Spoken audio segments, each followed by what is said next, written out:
I ran into a new presentation and attention grabbing technique this week, and it made me laugh. I've never seen it before, and I wanted to share it with you. Picture it. We're a room full of adults, and the presenter gets up and says, Listen, we're all adults here. I know you all have better things to do than to listen to me, but if you could be so kind as to give me 20 to 30% of your attention, go off, do whatever it is that you need to do. Look at your phone, look at your computer, take some notes, read a book, whatever you need to do. But, just let what I'm saying just maybe 20, 30% pay that much. And instantly I smiled because I thought, well, that's new, that's unique. Usually people are like, pay attention to me. And that doesn't work for me. But pay 20% of my attention, my first thought was, how do I do that? How do I pay 20% of my attention to this guy? And why does he only want me to pay 20 to 30% of my attention to him? And while I was thinking that, I started smiling because already I'm not paying full attention to him. Maybe I'm paying 90% of attention to him because 10% of my brain is occupied with wondering why I'm only supposed to be paying 20% of my attention to him. So that kind of makes me smile. And for the next 10 minutes, the guy is interesting. And I'm paying way more than 20 to 30% of my attention to him, as is everybody else in the room. And after about 10 minutes, he said, well, thanks for giving me at least 20% of your attention.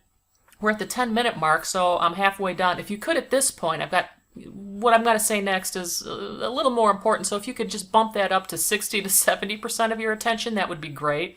And we're all laughing at this point because that's pretty funny. We were pretty much on the edge of our seats with this fellow and his information. So it goes by, and his 20 minutes are up. He gives a great presentation. We're all pretty satisfied and happy. And I had to grin because his approach worked really well, and I didn't pay attention because he only told me to pay a little bit of attention to him. It worked because, number one, he was fundamentally interesting and used a lot of great techniques to keep us interested. Second was he used the curiosity gap. If in my class we do discuss Chip and Dan Heath's work, Made to Stick, and they talk about the curiosity gap.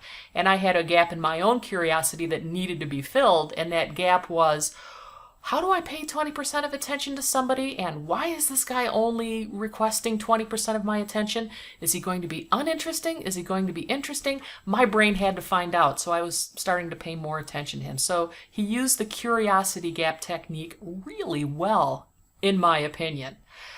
Third, I said in my opinion because his approach worked really well for me and perhaps other people in the room, basically because of the type of people we are. And perhaps a lot of us were rebels. If he told us to pay 100% attention because what he had to say was so fundamentally interesting and important, and we should drop everything that we were doing and pay attention to him, I probably would not have paid attention to him had he started with that technique. But rather by flipping it on his head and creating that curiosity, he lured me in. He lured a bunch of us rebels into paying attention to him when perhaps we would otherwise have been on our phones or on our computers or perhaps not paying too much attention to him. What do you think of this technique? Do you think that you could make it work? I gotta tell you, I'm a little tempted to try it myself. Don't know whether I will or not, but I just want to let you know that this guy did it. It was the first time I saw it, and I thought it was successful. What do you think?